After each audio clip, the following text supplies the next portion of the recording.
কি এই প্রাকৃতিক দৃশ্য দেখে থেমে গেলেন তো?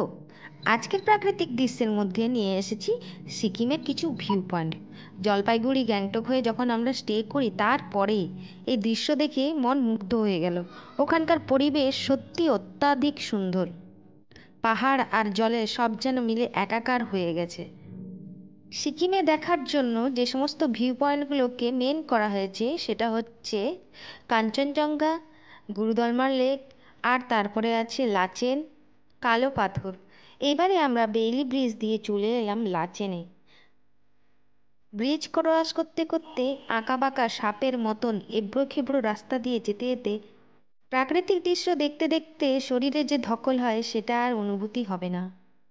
সিকিমে দেখার মতন আছে রোডোডেনড্রন গাছ, কিন্তু সে আর দেখার সৌভাগ্য কোথায় সবার। শাল, শিমুল এবং পাইন ফার ইত্যাদিতেই ঢাকা রয়েছে এই সিকিম। বেইলি ব্রিজ দিয়ে যাওয়ার পথে লাচেনের রাস্তায় আমরা কয়েকটা হ্রদ, লেক এবং সুন্দর সুন্দর ভিউ পয়েন্টগুলো দেখতে পেয়েছি, যেগুলো তোমাদেরকেও দেখাচ্ছি। নিশ্চয়ই তোমাদের ভালো লাগবে আশা করছি। তুষারে ঢাকা কাঞ্চনজঙ্ঘাকে দেখলে মনে হবে জীবনে আর কিচ্ছু চায় না।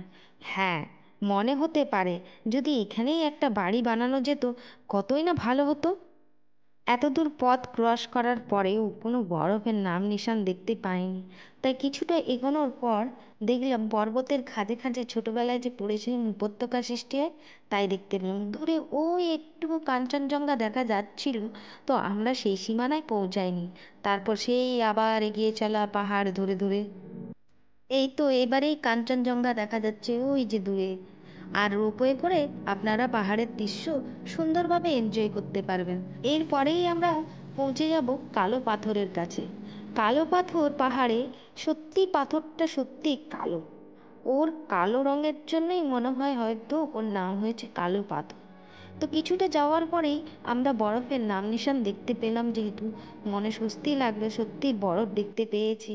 কারণ বরফ দেখার জন্যই এখানে ছুটে আসে। পাহাড়ের গায়ে হালকা হালকা বরফ জমেছে, সেখানে দেখাই যাচ্ছে। তারপর আমরা চলে এলাম কালো পাথর পাহাড়ের দিকে। দেখো এই পাথরের পাহাড়টি সত্যি কালো। কাক কালো, কোকিল কালো, এসব কালো দেখেছি, কিন্তু এরকম কালো পাহাড় বা কালো পাথরযুক্ত পাহাড় কখনো আগে দেখিনি। তাই দেখে তো অবাক হয়ে দেখতেই থাকলাম। তোমরাও দেখো আমার সাথে পাহাড়ের রংটা সত্যি। এরপর আবার এগিয়ে চললাম আবার নতুন একটা জায়গা দেখতে। পাহাড়ে উঠতে যেমন মজা লাগে তেমনি নামতেও মজা লাগে, কিন্তু এই পাহাড়ের যখন বাঁকা বাঁকা রাস্তায় যখন টার্নিংটি পড়ে তখন সত্যি কিন্তু মনে হবে হৃদয়টা যেন হাতে চলে আসছে। যাই হোক, আবার সেই এগিয়ে যাওয়া। ছোট ছোট ঘরগুলো দেখতে দেখতে যেতে যেতে কতই ভালো লাগছিল। মনে হচ্ছিল নিজেদের একটা বাড়ি তৈরি করতে পারলে খুবই ভালো হতো।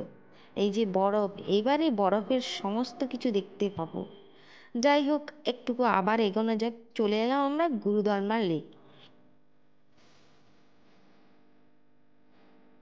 এই লেকের একটি অংশ প্রায় জমেই থাকে। দেখো মনে হচ্ছে জলের সাথে সাথে সবাই যেন স্ট্যাচু হয়ে আছে, কিন্তু না, সবাই কিন্তু চলন্ত অবস্থায় আছে, শুধু জলটাই স্থির হয়ে গেছে।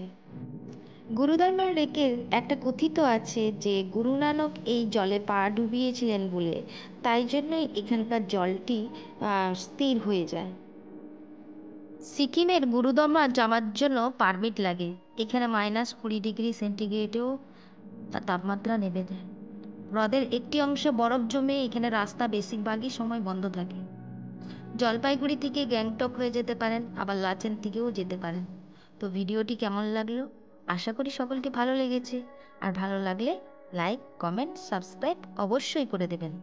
আবার নিয়ে আসবো নতুন কোনো ভিডিও নিয়ে। আজকের মতো এখানে। সবাই ভালো থাকুন, সুস্থ থাকুন আর আমার ভিডিও দেখতে থাকুন।